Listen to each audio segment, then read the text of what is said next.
आने का सौभाग्य मिला है। ये सौभाग्य ही मैं कहूंगा, क्योंकि आज अगर मैं यहां से कुछ बोलता हूं, और हो सकता है कि जो आज हमारे जितने साथी यहां खड़े हैं और हमारे सोनम वांगचुक जी, दिव्य जी और तमाम छात्र लीडर और छात्र जो ये संघर्ष कर रहे हैं, अगर इनके सहयोग में मेरा एक शब्द का भी योगदान है तो मैं समझूंगा कि मेरे जीवन का एक हिस्सा इस लड़ाई में मैंने भी लगाया है।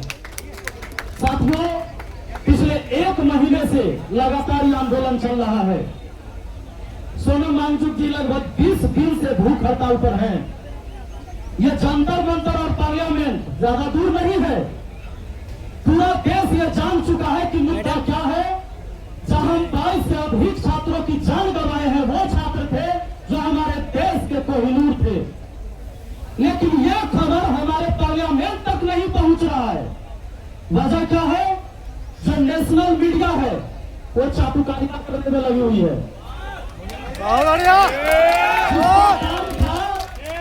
ये मुद्दे की जो बात है सत्ता में बैठे हुए लोगों के कान तक पहुंचाए तो वो सवाल ये करता है कि 60 साल के सोनम वांगचुक जी भूख हड़ताल पर है, दीपिका काहे नहीं है? दीपिका भूख हड़ताल पर काहे नहीं?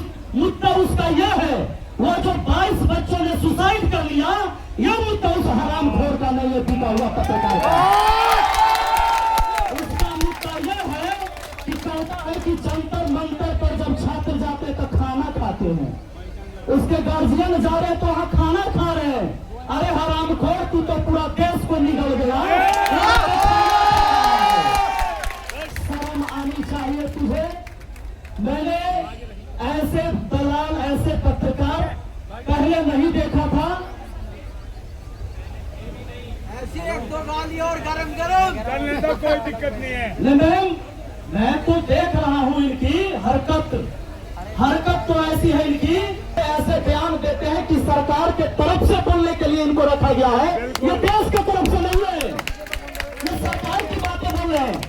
हमारे देश के शिक्षा मंत्री को इस बात से कोई मतलब नहीं है, सरकार को कोई मतलब नहीं है। कहता है कि भूख हड़ताल कौन तोड़वाएगा? तो दीपिका भूख हड़ताल तोड़वाएगा।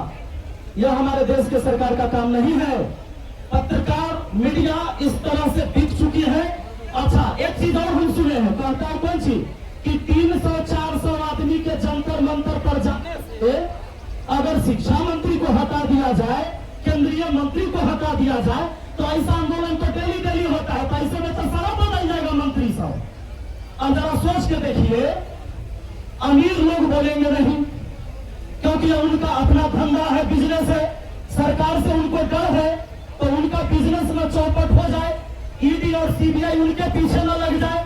अमीर लोग बोलेंगे नहीं, सेलिब्रिटी बोलेंगे नहीं, और गरीब आदमी को बेचारा राशन और शौचालय से ऊपर उठ नहीं सकता है। तो और रही पत्रकार की बात, जो नेशनल मीडिया है वो खुद बीत गया है, तब अमीर आदमी नहीं बोलेगा, गरीब आदमी के बोलने की बेचारे की ताकत नहीं है। पत्रकार बिकिया चुका है, तो 300-400 आदमी नहीं आएगा। तो 300-400 आदमी जो देश के लिए लड़ रहा है, इसका तो कम से कम मनोबल मत तोड़ो तुम। साथियों, आज व्यवस्था इन्होंने ऐसे बना दिया। और यहाँ मैं बार बार एक चीज कहता हूँ कि हमारे पुलिस प्रशासन है यहाँ पर, मैं उनसे भी एक सवाल पूछूंगा। आपके भी बच्चे पढ़ते हैं, कोई नेता अगर चोर साबित हो जाए और जनता ये बता दे कि ये नेता चोर है, आप उसका कुछ नहीं बिगाड़ सकते। लेकिन एक चोर नेता कह दे कि जनता के ऊपर लाठियां बरसाओ, तब आप लाठी बरसाएंगे और इसे उठाकर जेल में बंद कर देंगे। तो ये हमारी पुलिस सरकार के लिए है या जनता के लिए है? लेकिन मैं उन पुलिस के जवानों से भी कहूंगा कि ये जो 400, 500, 1000, 10,000 लोग लड़ाई लड़ रहे हैं, ये आपके बच्चे के भविष्य के लिए भी लड़ रहे हैं, ये अपने लिए नहीं लड़ रहे हैं। यहाँ जो लोग अपने परिवार को छोड़कर यहाँ आए हैं और लड़ाई लड़ रही है, ये सबके हिस्से की लड़ाई है। इसी के साथ मैं अपनी बात को समाप्त करूंगा और भारत माता